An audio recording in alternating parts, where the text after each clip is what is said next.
you're here, thank you very much for joining me. I'm going to talk about flock cameras and the growing backlash.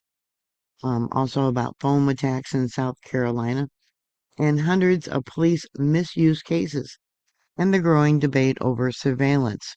In mid-August of this year, two flock safety automated lens plate readers called ALPR cameras in Irmo, South Carolina, were found coated with expanding foam, a sealant that covered their lenses and reduced them to becoming inoperable.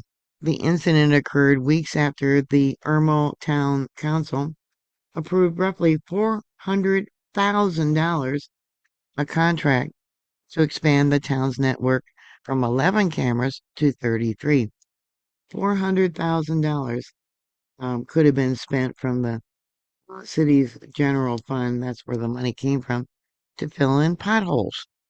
The cameras were later repaired with no suspects publicly identified. And the Irmo case is one of many recent examples of vandalism targeting flock cameras across the United States. Methods have included spray foam, paint on lenses, cutting down poles, and other forms of damage. At the same time, documented cases of law enforcement officers misusing the same system for personal reasons have intensified public scrutiny. Flock cameras have spread rapidly. Tens of thousands now operate in communities across nearly every state, and supporters credit them with helping recover stolen cars and solving serious crimes. Critics argue the network enabled widespread vehicle tracking with limited oversight. A series of investigations and local reporting has revealed repeated cases of officers using flock systems for unauthorized personal purposes. The most common pattern involves tracking current or former romantic partners, their vehicles, or related individuals, sometimes with dozens or hundreds of searches over weeks or months. The Washington Post reported that there was at least 50 officers accused of, charged, or convicted of misusing flock or similar ALPR systems, with a substantial share involving intimate partner surveillance.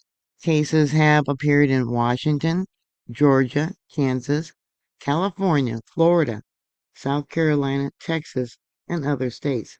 Specific examples include a Milwaukee officer who searched a partner's location 124 times and her ex's 55 times. 5 Albany, Georgia officers arrested and fired after an audit found personnel used the system. The incidences also involve police chiefs and detectives. Some searches have involved checking location potentially linked to abortion-related travel. Separate audits have also found unauthorized queries of local camera data by federal agencies or out-of-state entities, sometimes conflicting with local policies limiting immigration-related or other uses. In response, Flock has begun tightening controls. Changes include shortening default data retention periods in many cases. They also require for case codes on searches, automated flagging of unusual activity, and stronger audit tools.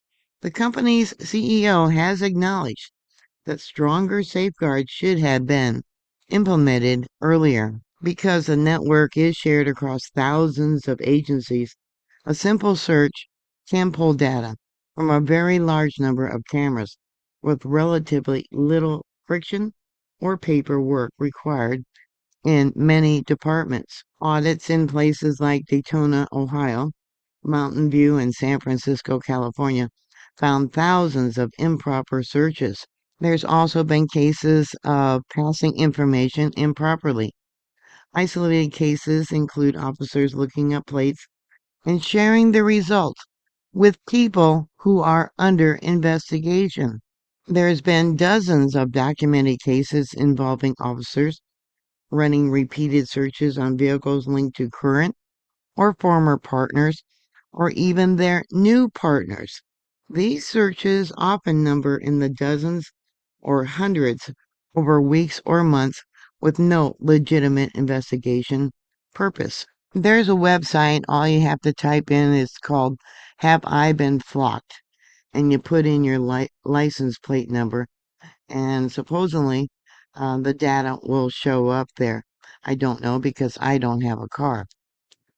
There is another website you can look at called DFlock. It explains the different cameras that are AI-powered cameras that captured and analyzed images of all passing vehicles. It stores the details like your car's location, date, and time. It also captures your car's make, model, color, identifying features such as dents, roof racks, bumper stickers, and often turning these into searchable data points. Regardless of whether the driver is suspected of a crime, these systems are marketed as indispensable tools to fight crime, but they ignore the powerful tools police already have to track criminals, such as a cell phone location data, creating a loophole that doesn't require a warrant. They also have a map of all the different scanners, I guess, that have been reported. Um, Here in South Dakota, Pennington County has 8. I don't think it's up to date because I couldn't find my county on this map, but I do know there is one in my county. San Mateo, California has 407 counties, or cameras, excuse me. Um, San Francisco has 368, Santa Cruz 41, um, San Bernardino 17. Yeah, I don't think this is up to date, but it gives you an idea of all the different cameras they have. Let's see, Monterey 203, etc. Here's a recent article about my town. It says past Tuesday morning, the Connington County Commissioners, at their meeting, the board voted unanimously to approve a contract for flock safety automatic license plate reader, ALPR cameras for 12 Connington County Sheriff Officers' vehicles, along with 4 cameras on county roads. So like I said, that map is not up to date. Penalties for damaging the cameras.